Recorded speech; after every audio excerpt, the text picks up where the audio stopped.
नमस्कार। आज हम बात करेंगे एरिट्रिया की, पूर्वोत्तर अफ्रीका का एक देश जिसकी कहानी सुंदरता और संघर्ष दोनों से बुनी हुई है। चलिए इसमें थोड़ा और गहराई से उतरते हैं। तो सबसे पहले एक बहुत ही जरूरी सवाल, आखिर क्या वजह है कि इस देश के इतने सारे नागरिक दूसरे देशों में शरण लेने या पनाह मांगने पर मजबूर हैं? यही वो सवाल है जो आज हमारी इस पूरी पड़ताल का केंद्र होगा। इस सवाल का जवाब खोजने के लिए सबसे पहले हमें इस जगह को ही समझना होगा। देखिए, इरिट्रिया एक ऐसी जमीन है जहां छिपी हुई खूबसूरती भरी पड़ी है। एक तरफ लाल सागर के खूबसूरत किनारे हैं तो दूसरी तरफ ऊबड़-खाबड़ विशाल पहाड़। मतलब कुदरत ने यहाँ कोई कमी नहीं छोड़ी है। लेकिन ये एक ऐसा देश भी है जहां कई तरह के विरोधाभास देखने को मिलते हैं। तो चलिए शुरू करते हैं इसके भूगोल और नक्शे पर इसकी जगह से। देखते हैं कि आखिर एरिट्रिया है कहाँ और इसकी ज़मीन ने इसकी पहचान कैसे बनाई है। तो लोकेशन है पूर्वोत्तर अफ्रीका, सूडान, इथियोपिया और जिबूती से घिरा हुआ, और सबसे अहम लाल सागर के किनारे। यही जो इसके कोस्टल लोकेशन है ना, ये बहुत ही स्ट्रेटेजिक है। और यही वजह है कि इसके पूरे इतिहास में ये लोकेशन एक बहुत बड़ा और अक्सर एक विवादित मुद्दा भी रहा है। इरिट्रिया का आज जो भी हाल है उसकी जड़ें इसके बहुत लंबे और उथल-पुथल भरे इतिहास में हैं। ये एक ऐसा इतिहास है जो बाहरी ताकतों के शासन और अपनी आज़ादी के लिए एक कभी न खत्म होने वाले संघर्ष से भरा रहा है।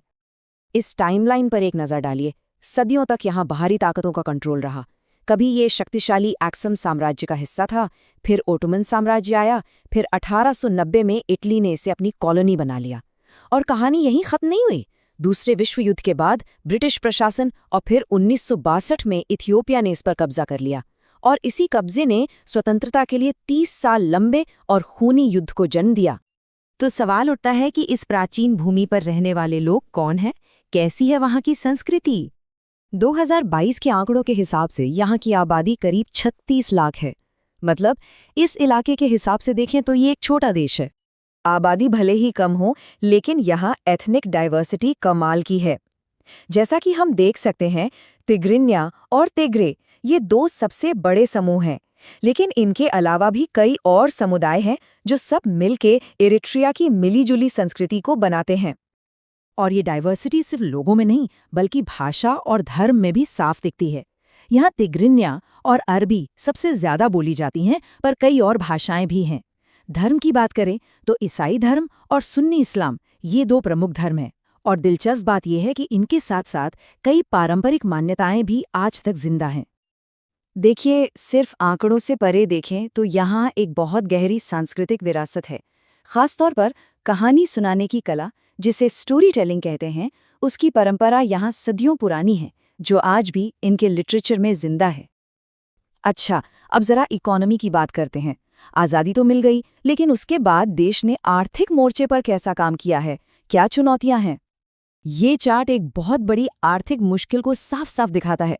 सोचे, देश की 80% आबादी खेती किसानी में लगी है, लेकिन देश की कुल कमाई यानी जीडीपी में खेती का हिस्सा सिर्फ 12% है। ये एक बहुत बड़ा गैप है, और यही गैप बड़े पैमाने पर गरीबी की एक बड़ी वजह बनता है। और ये आर्थिक विकास रुका क्यों है? वजह कई हैं, जैसे कि इंफ्रास्ट्रक्चर की भारी कमी, ऊपर से अंतर्राष्ट्रीय बैन और राजनीतिक तौर पर दुनिया से अलग थलग पड़ जाना। नतीजा ये होता है कि देश की इकोनॉमी काफ़ी हद तक उन पैसों पर टिकी है जो बाहर रहने वाले एरिट्रिया के लोग अपने घर भेजते हैं। और अब हम आते हैं उस राजनीतिक हकीकत पर जो हमें सीधे हमारे पहले सवाल के जवाब तक ले जाएगी।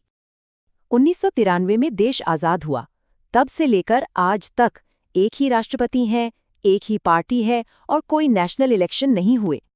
ये है वो party peoples front for democracy and justice, यानी पीएफडीजे, देश की एकमात्र कानूनी राजनीतिक पार्टी जो 1993 से राष्ट्रपति इसाइस अफवर्की के नेतृत्व में शासन कर रही है। इसका सीधा मतलब ये है कि अदालत या संसद जैसे दूसरे जो भी संस्थान हैं, उनकी ताकत बहुत ही सीमित है, या यूं कहें कि न के बराबर है। तो हम वापस अपने पहले सवाल पर पहुंच गए। लोग देश क्यों छोड़ रहे हैं? वजह ये रही, मिलिट्री में भर्ती होना जरूरी है, और ये सर्विस कब खत्म होगी किसी को नहीं पता। विरोध की कोई गुंजाइश नहीं, नागरिक आज़ादी को दबा दिया गया है, और देश में एक भी आज़ाद मीडिया आउटलेट नहीं है। ये वो हालात हैं जो हज़ारों लोगों को देश छोड़ने पर मजबूर कर रहे हैं। इतनी बड़ी बड़ी चुनौतियों और मुश्किलों के बावजूद एक चीज़ है जो आज भी जिंदा है, और वो है इस देश की संस्कृति और लोगों का जज्बा। और ये जज्बा रोज़मर्रा की ज़िंदगी में दिखता है, खासकर उनके खाने में। यहाँ का खाना बहुत ही अनोखा और स्वादिष्ट होता है। जैसे इंजेरा, जो एक तरह की रोटी है और हर खाने का बेस होती है, या फिर जिग्नी, जो एक मसालेदार स्ट्यू है, और शीरो, जो चने से बनता है। ये सिर्फ खाना नहीं है, ये वहाँ की कम्युनिटी और परंपरा का एक बहुत ज़रूरी हिस्सा है। तो आखिर में बस यही एक सवाल बचता है, इस प्राचीन भूमि और इसके इतने जुझारू लोगों का भविष्य क्या है? उनकी कहानी का अगला पन्ना क्या होगा? ये एक ऐसा सवाल है जिसका जवाब अभी लिखा जाना बाकी है।